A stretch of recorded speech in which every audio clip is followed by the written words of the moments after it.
నమస్తే, welcome to our channel. నేను మిషాల్ని. గతంలో చూసుకుంటే గత కొద్ది కాలం నుంచి తిరుపతిలో గోశాలల్లో గోవులు ఎలా చనిపోతున్నాయి, దూడలు కూడా చనిపోతున్నాయి. వీటికి అన్నిటికీ కారణం ఎవరని చెప్పి ఈ రోజున వైసీపీ మాజీ మంత్రి రోజా తిరుపతిలో రోడ్డు మీదకి ధర్నా చేసింది.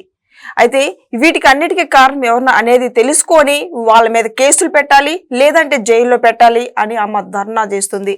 వీటికి అన్నిటికీ తెలుసుకోబోయే ముందు స్టూడియోలో మన ముందు ఉన్నారు పొలిటికల్ అనలిస్ట్ శ్రీలీల గారు ఉన్నారు. వారిని కొన్ని విషయాలు మనం తెలుసుకుందాం. నమస్కారం మేడం. నమస్తే అమ్మా.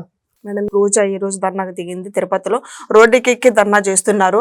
అంటే తిరుపతిలో గోశాలలో గోవులు ఎందుకు చనిపోతున్నాయి, గోడలు ఎందుకు చనిపోతున్నాయి అని ఆమె ధర్నా చేస్తుంది. దీని మీద మీ స్పందన ఏంటి మేడం? ఇక్కడ తిరుపతి దేవస్థానం సాక్షాత్తు కలియుగ ప్రత్యక్ష దైవం వెంకటేశ్వర స్వామిని హిందువులే కాదు అన్ని కులాల వాళ్ళు కూడా కొంతమంది వాళ్ళ నమ్మకాన్ని బట్టి వాళ్ళు వచ్చి అక్కడ స్వామివారికి తలనీలాలు ఇవ్వటం గాని, అలాగే మొక్కులు చెల్లించుకోవటం గాని, కాలినడకన తిరుపతి వెళ్ళటం గాని, ఇవన్నీ రకరకాలుగా పెళ్లి చేసుకున్న వాళ్ళు రావటం గాని, అక్కడ పెళ్లిళ్లు చేసుకోవటం గాని, చిన్న పిల్లలకి పుట్టు వెంట్రుకలు ఇవ్వటం గాని, రకరకాలుగా వారి సాంప్రదాయాలను బట్టి స్వామివారిని ఎంతో భక్తి శ్రద్ధలతో కొలుస్తారు. ఇది అందరికీ తెలిసిన విషయమే.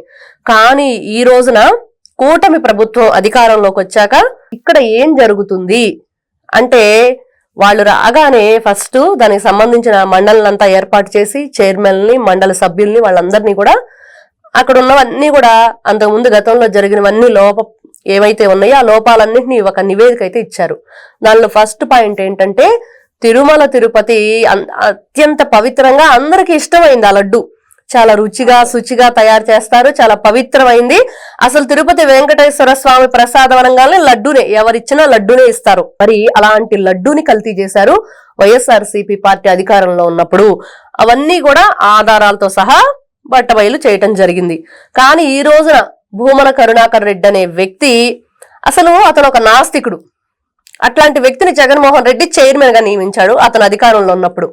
మరి అతను చైర్మన్ గా నియమింపక ముందు మాట్లాడిన మాటలు ఏంటంటే, పాత సుత్తి తీసుకొని రండి, నల్లరాయిని బద్దలు కొడతానని. అంటే వెంకటేశ్వర స్వామి విగ్రహాన్ని పాత సుత్తితో బద్దలు కొడతానన్న వ్యక్తిని నువ్వు చైర్మన్ గా నియమించావంటే ఒక నాస్తికుణ్ణి. మరి హిందూ సాంప్రదాయం అప్పుడు గుర్తు రాలేదా రోజాకి? వాళ్లే కదా అధికారంలో ఉన్నారు. మరి అట్లాంటి వ్యక్తిని చేసిన తర్వాత అక్కడ జరుగుతున్న అసాంఘిక కార్యకలాపాలు, లడ్డూ కల్తీ గాని, గోవులకు పెట్టే దానికి సంబంధించిన మందులు, మెడిసిన్స్ అన్ని కూడా అక్కడ వెటర్నరీ డాక్టర్ కూడా లేరు వాళ్ళ అధికారంలో ఉన్నప్పుడు. మరి వెటర్నరీ డాక్టర్ లేకుండా ఆ మందులన్నీ కూడా వీళ్ళు అక్కడ డస్ట్బిన్ లో వేయటం, గోవులను కూడా అక్కడ ఏదైతే డస్ట్ పెట్టే ఒక పెద్ద ఇది ఉందో దానిలో పెట్టేసి ఉన్నాయి. అవన్నీ కూడా పాత ఫోటోలన్నీ తీయటం జరిగింది. ఎవరు అధికారంలో ఉన్నప్పుడు ఇవన్నీ జరిగినాయి కూడా ఒక నివేదిక అయితే రెడీ చేశారు. బిఆర్ నాయుడు గారు చైర్మన్ గారు అవన్నీ కూడా ప్రభుత్వం ముందు, ప్రజల ముందు ప్రెస్ మీట్ లో ఉంచడం జరిగింది. కానీ ఈ రోజున రోజా కొత్తగా మళ్లీ వచ్చేసి ఇది మేము అక్కడికి వస్తాం, మేము నిరూపిస్తామని కొన్ని వేల మంది, లక్షల మంది ప్రతిరోజు వెంకటేశ్వర స్వామిని దర్శనం చేసుకుంటారు. అలాగే గోశాలకు కూడా వెళతారు. మరి ఎవ్వరూ కూడా ఇంతవరకు ఆరోపించలేదు. మరి ఎందుకు ఈ భూమన కరుణాకర్ రెడ్డి అనే వ్యక్తి, అతనితో పాటు ఇంకొకరు అక్కడ సస్పెండ్ అయిన వ్యక్తి, ఒక ఉద్యోగి, వీళ్ళందరూ కలిసి ఎందుకు ఈ డ్రామా ఆడుతున్నారు? ఎందుకు హిందువుల మనోభావాలను దెబ్బతీయాలని చూస్తున్నారు? ఎందుకు తిరుపతి దేవస్థానం యొక్క పేరు ప్రతిష్టలని ఈ రోజున దెబ్బతీయాలని వీళ్ళు ప్రయత్నిస్తున్నారు? వెంకటేశ్వర స్వామి ఏదైతే నగలున్నాయో నగలు తాకట్టు పెట్టుకున్నారు. అక్కడ వచ్చే ఏదైతే డబ్బులు ఉన్నాయో అవన్నీ కూడా వీళ్లే, మేము ఇస్తాం వడ్డీ అని చెప్పి అవి కూడా వీళ్లే తీసుకున్నారు అధికారంలో ఉన్నప్పుడు. మరి వీళ్ళు అధికారంలో ఉన్నప్పుడు ఎన్ని వందల దేవాలయాల మీద దాడులు జరిగినాయి, ఎన్ని దేవతా విగ్రహాలు ధ్వంసానికి గురైనాయి, ఎన్ని విధాలుగా బంగారు ఆభరణాలు అపహరణ చోరీకి గురైనాయి. మరి విజయవాడ కనకదుర్గమ్మ వారి వెండి సింహాసనాలకు సంబంధించిన సింహాలు మాయమవలేదా? మరి రాముల వారి విగ్రహాన్ని తలదీసేయలేదా? మరి ఇంకో వైపు చూస్తే నరసింహస్వామి రథం ఏదైతే ఉందో కందిరీగలు తగలబెట్టినాయి అంటే రథాన్ని. ఎవరైనా అసలు నమ్ముతారా? అవి వైఎస్ఆర్సీపీ పార్టీలో మాత్రమే చెప్పే ఈ కాకమ్మ కథలు ఎలా ఉంటాయి అంటే, మద్యమేమో ఎలుకలు దాగినయి, వైర్లు ఉడతలు కొట్టేసినాయి, ఫైల్స్ వాటంతటా అవే అగ్గిపుల్ల గీసేసుకొని తగలబడిపోవటం, ఇవన్నీ కూడా వాళ్ళ పార్టీ అధికారంలో ఉన్నప్పుడు మాత్రమే జరుగుతాయి. అదే విధంగా వీళ్ళు కూడా అప్పుడు చెప్పింది ఏంటంటే, పిచ్చోడు వచ్చి విగ్రహాలను ధ్వంసం చేశాడని, లేకపోతే గుళ్ళను ధ్వంసం చేశాడని, ఇవన్నీ కూడా వీళ్ళ కట్టుకథలు. ప్రతి ఒక్కరూ కాదు, ఒక కర్మ సిద్ధాంతం అనేది ఉండిద్ది. ఎన్నో రోజులు పట్టదు, ఖచ్చితంగా శిక్ష అనుభవించి తీరాలి. ఈ రోజు ప్రజల యొక్క మనోభావాల్ని మొన్న చూస్తే క్రిస్టియన్స్ది, ఇటువైపు చూస్తే వక్ఫ్ సంబంధించి ముస్లింలది, ఇటువైపు చూస్తే తిరుపతి దేవస్థానం హిందువుల్ని 3 మతాలతోటి 3 కులాలతోటి రాష్ట్రంలో విధ్వంసం సృష్టించడానికి వైఎస్ఆర్సీపీ పార్టీ రోజున కంకణం కట్టుకుందని క్లియర్ గా కనిపిస్తుంది. అక్కడ రోజా గారు మర్చిపోయినట్లున్నారు. పదే పదే తిరుమల తిరుపతి దేవస్థానాలు అలా జరుగుతుంది ఇలా జరుగుతుంది. మరి ఈవిడేం చేశారు? ఈవిడేం చేసింది? టికెట్లు అమ్ముకుంది. అక్కడ ఆవిడ చేసిన మామూలుగా చేసిన ప్రతి ఒక్కటి అక్కడ ఆవిడ చేసినవన్నీ కూడా ఉన్నాయి. అక్కడికి వెళ్ళి ఎందుకు పదే పదే ఎన్ని వందల మందిని తీసుకెళ్లేది? వాళ్ళ టికెట్లు ఒక్కొక్క టికెట్ కి ఎన్ని వేల రూపాయలు తీసుకుంది? మరి నువ్వు చేసింది ఏంటమ్మా? అప్పుడు ఆ రోజున గుళ్ళ మీద దాడులు జరిగినప్పుడు నీకు గుర్తుకు రాలేదా? మరి ఆ రోజు ఈ విగ్రహాలు తలదీసేసినప్పుడు నీకు గుర్తుకు రాలేదా? ఆంజనేయ స్వామి విగ్రహం చెయ్యి విరగ్గొట్టేస్తే కొడాలి నాని ఆ వ్యక్తి అతను అన్నాడు, చెయ్యే కదా బొమ్మే కదా పోతే పోయింది ఇంకోటి పెడతామని. మరి ఆ రోజున హిందువుల మనోభావాలు దెబ్బతినలేదా? మరి మీకు ఈ రోజున ఎందుకు గుర్తొస్తుంది? కేవలం ఏదైతే కూటమి ప్రభుత్వం ఉందో కూటమి ప్రభుత్వం మీద బురద జల్లే ప్రయత్నం, అదే విధంగా హిందూ ధర్మాన్ని మనోభావాలను పదే వీళ్ళు ఈ విధమైన దుష్ప్రచారం చేసి ఫాల్స్ ఎలిగేషన్స్ తీసుకొచ్చి వాళ్ళ మనోభావాలను దెబ్బతీసే విధంగా వీళ్ళు ఏదైతే వీళ్ళకి సంబంధించిన ఇప్పుడు కేసులు విచారణలు జరుగుతున్నాయి అవన్నీ కూడా ప్రజల్లోకి వెళ్ళనివ్వకుండా చేయడానికి ఇవన్నీ కూడా ఒక్క డైరెక్షన్ డిఫరెంట్ టైప్ లో వీళ్ళు ప్రజల్లోకి వెళ్లకుండా ఇదే వాళ్ళు చేస్తున్న పనంతా ఒకటే, ప్రజల్లోకి వీళ్ళు చేసినవన్నీ కూడా వెళ్లకుండా చెయ్యాలి.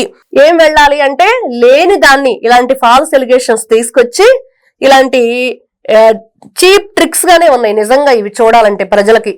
ఎందుకు మీరు ఇలా ప్రయత్నాలు చేస్తున్నారు? ఈ రోజున కుటుంబ ప్రభుత్వం చెప్పింది, భూమన కరుణాకర్ రెడ్డి గారు మీరు రండి, మీ గన్మెన్లతోనే రండి, వచ్చి అక్కడ ఏం జరిగిందో పరిశీలించింది. కానీ కార్యకర్తలకు మాత్రం ఎలవ లేదు.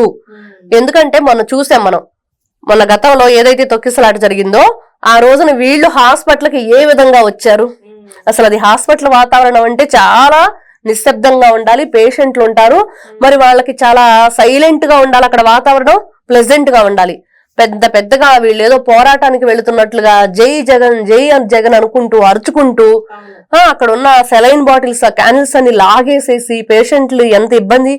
అసలు వాళ్ళైతే చంపేయడానికి పూనుకున్నారా ఏంటి? పేషెంట్ ని వీళ్ళు పలకరించడానికి వచ్చారా లేకపోతే ఇంకా విధ్వంసాన్ని సృష్టించడానికి వచ్చారా అన్నట్లుంది. ఈ రోజున అత్యంత పవిత్రంగా కేవలం గోవింద నామస్మరణ తప్ప ఇంకా ఇంకో పదమే వినిపించని తిరుపతిలో వీళ్ళు చేస్తున్నది ఏంటి? ఈ రోజున ఇప్పుడు అయితే కూటమి గవర్నమెంట్ ఉందో రమ్మంటుంది, వీళ్ళని వచ్చి నిరూపించమంటుంది. మీకేంటి ప్రాబ్లం? ఇంకా ధర్నాలు చేయాల్సిన పని ఏంటి? మిమ్మల్ని రానివ్వకపోతే మీరు ఇబ్బంది పడాలి.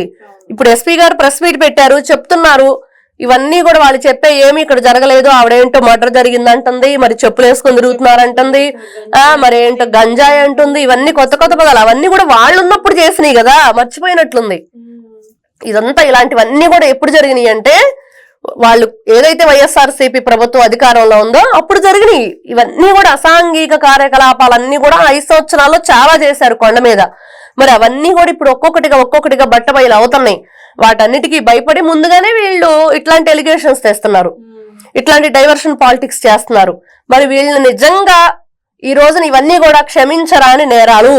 కానీ ఇక్కడ కులాల్ని మతాల్ని తీసుకొచ్చి విద్వేషాలను రెచ్చగొట్టకుండా కేవలం పోలీసులు న్యాయం ఏదైతే ఇప్పుడు అధికారంలో ఉన్న కూటమి ప్రభుత్వం మాత్రమే దీనికి స్పందించాలి. ప్రజలు కూడా చాలా శాంతియుతంగా ఉండాలి, ఖచ్చితంగా చాలా శాంతియుతంగా ఉండాలి.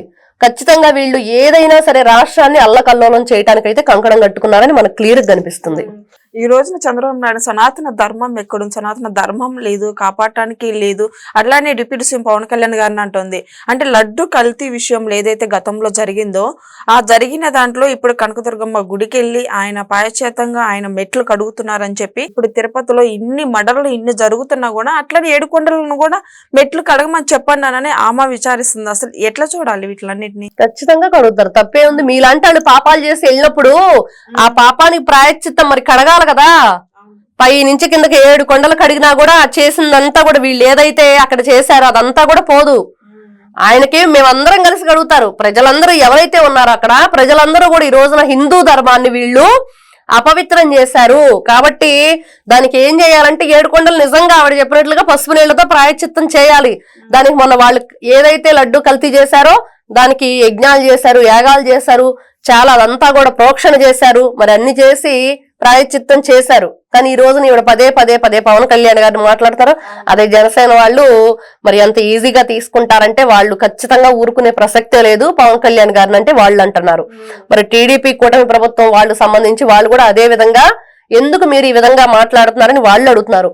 బీజేపీ హిందూ అనేది బీజేపీ నుంచి ఫస్ట్ వాళ్ళు ఎక్కువగా దాన్ని ఇది చేస్తారు కాబట్టి వాళ్ళు కూడా దీని గురించి ఖచ్చితంగా చర్యలు తీసుకొని తీరాలని ఇప్పుడు సెంట్రల్ గవర్నమెంట్ మొన్నటి వరకు స్టేట్ గవర్నమెంట్ కే వర్తించింది. ఈ రోజున సెంట్రల్ గవర్నమెంట్ కూడా దీంట్లో కూటమిలో భాగస్వామ్యం అయింది.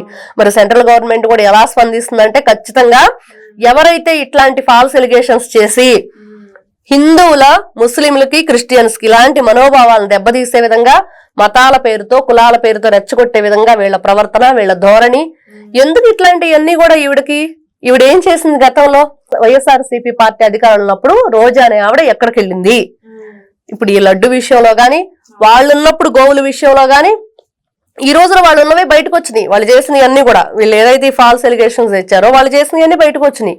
అక్కడ ఏదైతే ఆ దానాకు సంబంధించినవి అన్ని కూడా అవన్నీ మట్టిలో కప్పెట్టేశారంట వాటి అన్నింటినీ మందులు గాని అవన్నీ ఫోటోలన్నీ కూడా వచ్చినాయి బయటికి.